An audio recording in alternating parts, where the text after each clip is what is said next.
तुम्हाला माहित आहे का? एक असा अभिनेता जो कधी काळी थायलंडमध्ये हॉटेलमध्ये भांडी धुत होता आणि आज 150 पेक्षा जास्त चित्रपटांचा सुपरस्टार आहे.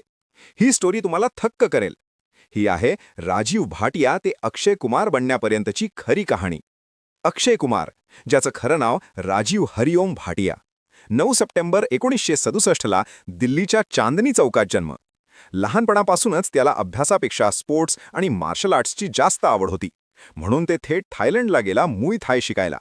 पण तिथे परिस्थिती इतकी कठीण होती की दिवसाला फक्त 1,500 रुपये पगारावर हॉटेलमध्ये 5 वर्षे वेटर आणि शेफ म्हणून काम करावं लागलं. नंतर भारतात परत आल्यावर तो मार्शल आर्ट्स टीचर झाला आणि एका स्टुडंटच्या वडिलांनी त्याला मॉडेलिंगची संधी दिली. मॉडेलिंगच्या एका दिवसाच्या शूटिंगचे पैसे त्याच्या वेटरच्या महिन्याच्या पगारापेक्षा जास्त होते आणि मग त्याला कळलं आपला रस्ता ग्लॅमरकडे जातोय. तिथून सुरू झाला बॉलिवूडचा प्रवास. अक्षय कुमारच्या सुरुवातीच्या करिअरमध्ये यशापेक्षा संघर्ष जास्त होता. 1991 मध्ये त्याची पहिली मुख्य भूमिका असलेली फिल्म सौगंध रिलीज झाली, पण ती बॉक्स ऑफिसवर पूर्णपणे फ्लॉप ठरली. त्यानंतरच्या काही सुरुवातीच्या फिल्म्स जसे डान्सर, मिस्टर बॉन्ड आणि आशांत देखील प्रेक्षकांना खास आवडल्या नाहीत. त्या काळात अनेकांनी त्याला नवीन अभिनेता टिकणार नाही असंही म्हटलं होतं, पण अक्षयने हार मानली नाही. त्याने सतत मेहनत करत स्वतःला ॲक्शन हिरो म्हणून सिद्ध केलं.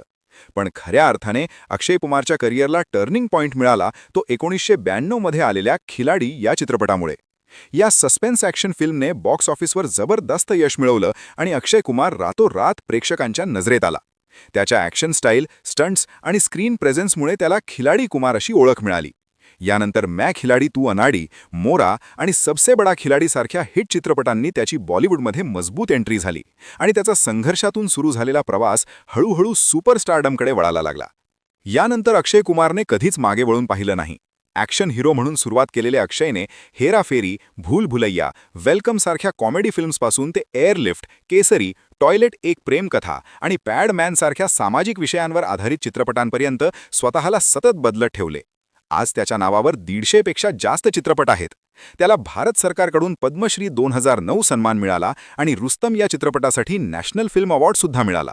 सकाळी 4 वाजता उठून वर्कआउट करणारा हा माणूस बॉलिवूडचा मॉर्निंग अलार्म आहे. पार्ट्या नाहीत, व्यसन नाही, फक्त काम आणि फॅमिली. नुसताच पडद्यावरचा हिरो नाहीये तो. भारत के वीर आणि करोना काळात दिलेले 25 कोटी हे त्याचं खरं खिलाडीपण आहे. थायलंडमध्ये वेटर म्हणून काम करणारा एक साधा मुलगा आज बॉलिवूडचा सुपरस्टार बनला. हीच अक्षय कुमारच्या मेहनतीची खरी स्टोरी आहे. त्यामुळेच अनेक लोक त्याला फक्त अभिनेता नाही तर लाईफचा खरा खिलाडी मानतात. अक्षय कुमारचा हा प्रवास तुम्हाला आवडला असेल तर व्हिडिओ लाईक करा आणि पुढची स्टोरी कोणाची पाहिजे हे कमेंट्समध्ये नक्की सांगा. अशाच कडक स्टोरीजसाठी आपल्या चॅनलला आत्ताच सबस्क्राईब करा. भेटू पुढच्या व्हिडिओमध्ये.